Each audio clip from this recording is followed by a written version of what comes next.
Jaipur Mumbai train के अंदर घटना हुई है। उसने समस्त आदिवासी समाज, एसटी, एससी, ओबीसी माइनॉरिटी समाज को अंदर से झकझोर के रख दिया है। अंध राष्ट्रवाद और हिंदू मुस्लिम धार्मिक उन्माद के अंदर फंसा के उसको डाइवर्ट करते हैं और उनका माइंड वॉश, उनकी जो मानसिक स्थिति है वो इस हद तक कर देते हैं कि वो सरेआम आदिवासी, एसटी, एससी माइनॉरिटी के लोगों को गोली मार देता है। और ये एक आरपीएफ जवान, पुलिसकर्मी की मैं बात कर रहा हूँ, जवान की बात कर रहा हूँ, सेना के जवान की बात कर रहा हूँ। विश्व आदिवासी दिवस को हम उत्सव के रूप में ना मना के शोक दिवस के रूप में मनाएंगे, जिससे कि इस अंधी, बहरी, गूंगी सरकार को ये मैसेज जाए कि आप आदिवासियों पर अत्याचार नहीं कर सकते।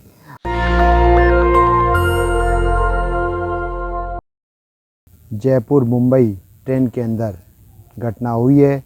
उसने समस्त आदिवासी समाज, एसटी, एससी, ओबीसी माइनॉरिटी समाज को अंदर से झकझोर के रख दिया है कि देश के अंदर धार्मिक उन्माद, हिंदू मुस्लिम और जो धार्मिक उन्माद की भावना है वो किस हद तक व्यक्ति को अंदर से गहराई तक घृणित कर चुकी है और ये देश और संविधान के लिए कितनी हानिकारक बात है।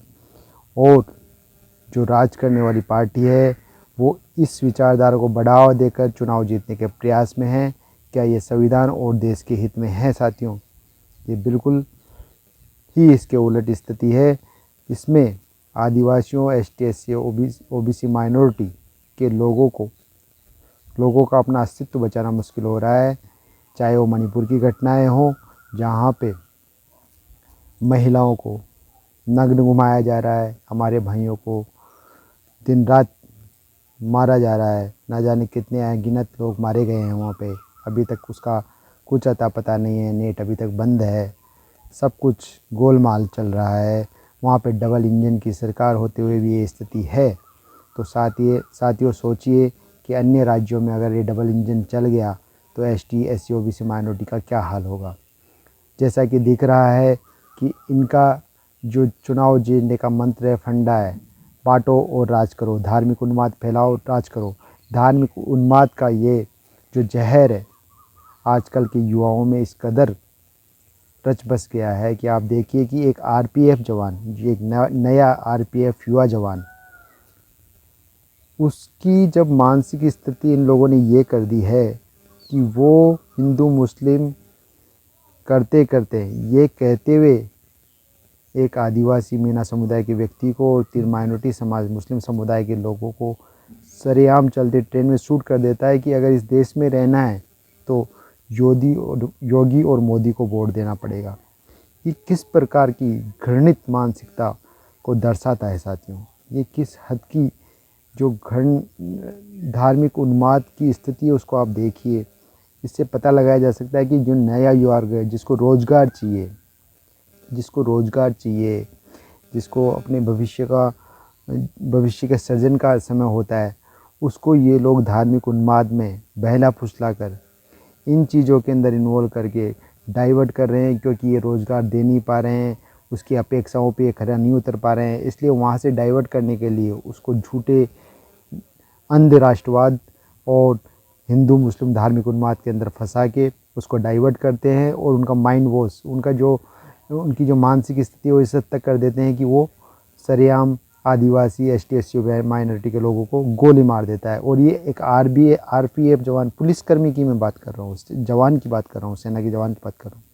उसकी जब ये हालत है तो एक रोज़गार से मुक्त व्यक्ति की क्या मानसिक हालत होगी, इससे हम पता लगा सकते हैं।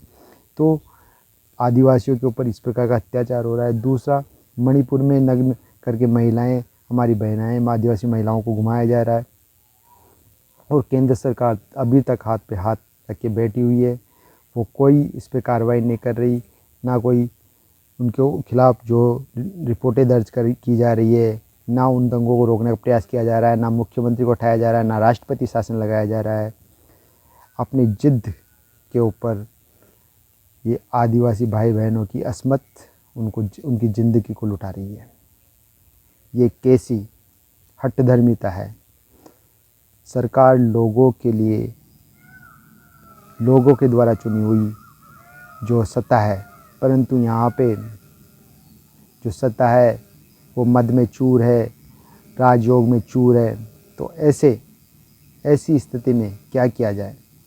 क्या उस पे सांस्कृतिक कार्यक्रम किए जाए? क्या ये उचित है? परंतु बीजेपी के कुछ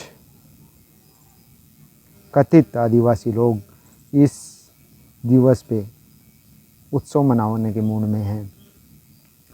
क्या पूरे देश के अंदर, और कल जो ट्रेन में हुआ एक आदिवासी को गोली मार दी गई, एक माइनॉरिटी को गोली मार दी गई, इस स्थिति में क्या उत्सव मनाना उचित है साथियों?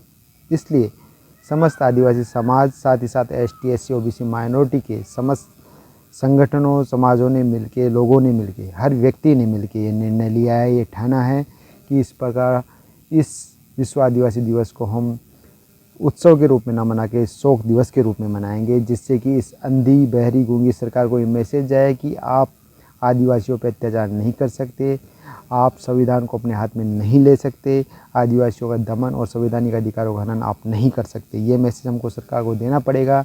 इसलिए मैं व्यक्तिगत तौर पे और हमारे आदिवासी समाज का प्रत्येक व्यक्ति, ST SC OBC माइनॉरिटी का प्रत्येक व्यक्ति को अल्बर्ट हॉल जयपुर में शाम को 5 बजे पहुंचकर एक मोमबत्ती जलाऊंगा और इस अंधी, बहरी, गूंगी सरकार को ये संदेश देने का प्रयास करूंगा अपने आदिवासी समाज के लिए, अपने आदिवासी होने के तौर पे, कि जो ये अत्याचार और दमन की नीति अपना रहे हैं ये उचित नहीं है।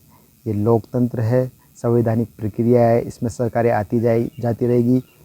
आज राजा आप है, कल को हम आदिवासी भी इस देश के, इस राज्य के राजा हो सकते हैं।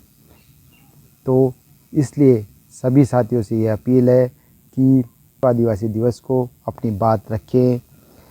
जो लोग अल्बर्ट हॉल पहुँच सकते हैं वो पहुँच के शाम को 5 बजे मेरे साथ मोमबत्ती, दीपक जला के अपना विरोध दर्ज करवाएं। जो नहीं करवा सकते हैं वो अपने घर से दीपक, मोमबत्ती जला के अपने सेल्फी सोशल मीडिया के ऊपर डालें और सरकार के समक्ष विरोध दर्ज करवाएं। ऐसी अपील मेरे सभी आदिवासी भाई बहनों, संपूर्ण समाज से मेरी है।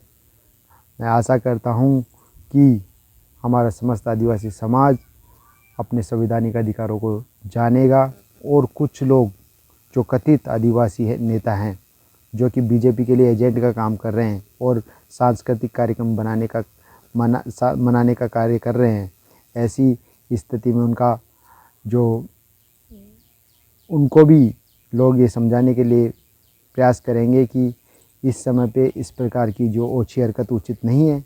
और अगर ये नहीं समझते हैं तो इन जैसे लोगों को यहाँ पे विश्व आदिवासी दिवस पे, साथ ही साथ चुनावों में संदेश देने का समय अब आ गया साथियों।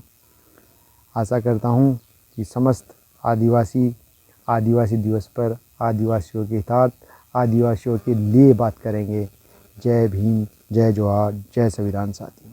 नेशनल दस्तक की आपसे गुजारिश है कि अगर इसको बचाना चाहते हैं तो नेशनल दस्तक को सब्सक्राइब करने के लिए रेड कलर के सब्सक्राइब बटन को दबाएं, फिर बेल आइकन की घंटी दबाएं। नेशनल दस्तक को बचाने के लिए बहुत जरूरी है कि हर खबर को शेयर करें, लाइक करें, कमेंट जरूर करें।